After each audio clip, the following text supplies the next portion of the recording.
It's interesting. My guides had me take a little trip, right? And so I didn't really understand why I was taking the trip, but I trust my team 1000%. So I took a trip, and McDonald's is chaos. DoorDash isn't working correctly. I stop in a pizza parlor. Their air conditioning is down. It felt like a literal Hades inside of the pizza joint. Okay? Waiting inside of McDonald's for a 4-piece chicken nugget and 2 small fries. They had to call in the general manager for help. All right? Now, people say that the sun is feeling the frustrations. Right? But it was nice and cool out when it all started, and the sun wasn't even out. So, pay. Funds aren't hitting people's cards. I stop into the gas station here, right beside the hotel that I'm staying at, and a lady drove out and ripped the gas line out of the pumps. Now they're having pump problems. Okay? I go in the store.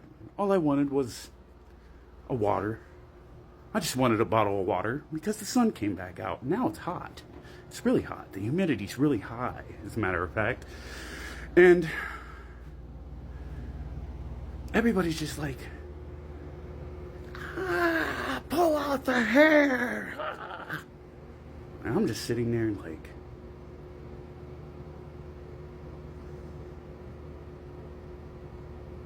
just breathe. Just breathe and take it all in. That's what stepping outside of the self helps you do. It helps us cope. You know, what I find very, very fascinating about that experience, right, is the fact that 3 nights ago I had a channeling come through and I was talking about all this stuff. I was talking about coping skills, right? What's in the tool bag? How do people deal with the things that they deal with, right? And you know, what I was saying was that,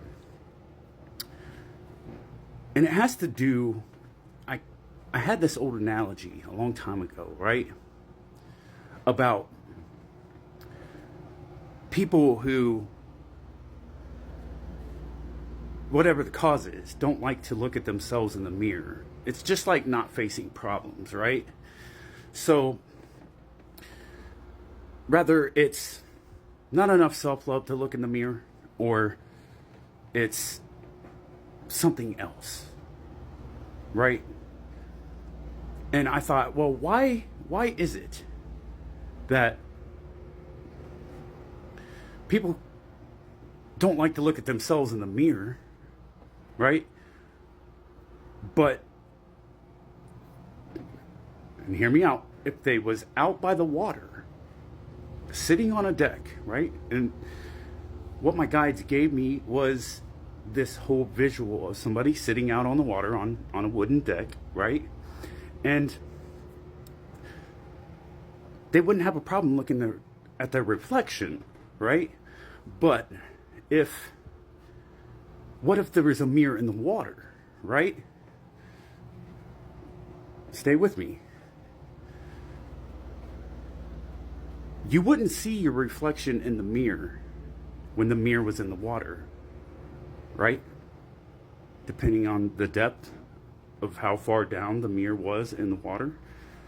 So we're talking about depth, going within in depth, right? It's a really brilliant analogy. And so what I'm getting at here is when I'm amongst all this chaos and I go out to have this experience, and I didn't even really understand why I was having the experience until everywhere I went, I was just observing, right? While everybody's just losing their minds. That's my favorite Heath Ledger Joker expression.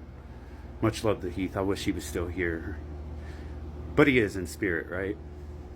Just a little side note. Gotta honor our ancestors. And those, we're all connected as one. So, moving on. Back to the mirror.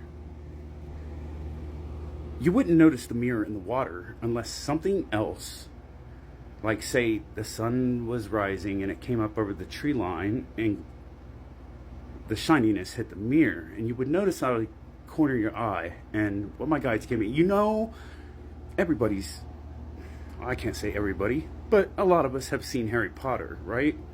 And it's one of the Deathly Hallows. I think it's the first Deathly Hallows, where Harry Potter sees the glistening out over the water, and he dives in to the ice to go see what it was in the water, right? So he trusted his inner compass, right? So it's the same kind of analogy as with the whole mirror in the water, right? This is how I came up, well, not me, but my team came up with the whole water in the mirror, right? Our reflections. To reflect, we step outside ourselves, right? And a lot of people will mistake reflecting as taking a look at the past. All right? And the past is the past. And it's okay to reflect on the past, right? So bear with me here. I talk in circles. That's okay. So, as amongst the chaos, this is what I'm thinking. I'm thinking about the channeling that I had, what I was shown, and then I'm understanding overall why my guides had me go out. And it was all connected. It's all about this. So I came back from the chaos. I'm telling people, just breathe. Just breathe. This one lady says, I can't. People keep coming in here. And I was like, you can. You can. Because if I can do it, you can do it. You see what I mean? So it's mind power. Why do you think the term mind over matter really is a thing? People hear that term all the time. We hear it all the time, but nobody ever stops long enough to give themselves a moment to process.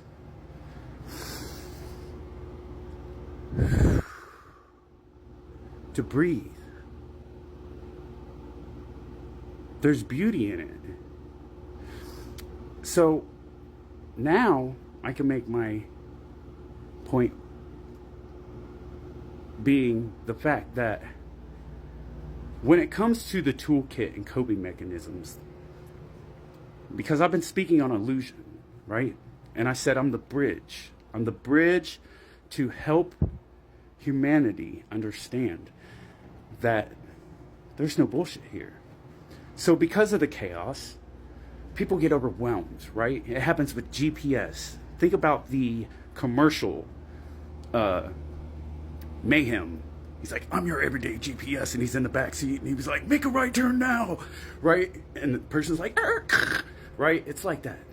That's people every day. When there's too much going on around you and you don't take a moment to step away and get grounded and just step outside yourself and come back to your center and breathe. This is why breath work is so important, okay? So don't allow the chaos to get to you, because it's not the electronics. Electronics, everything's going to malfunction because it is what it is. When you know, okay?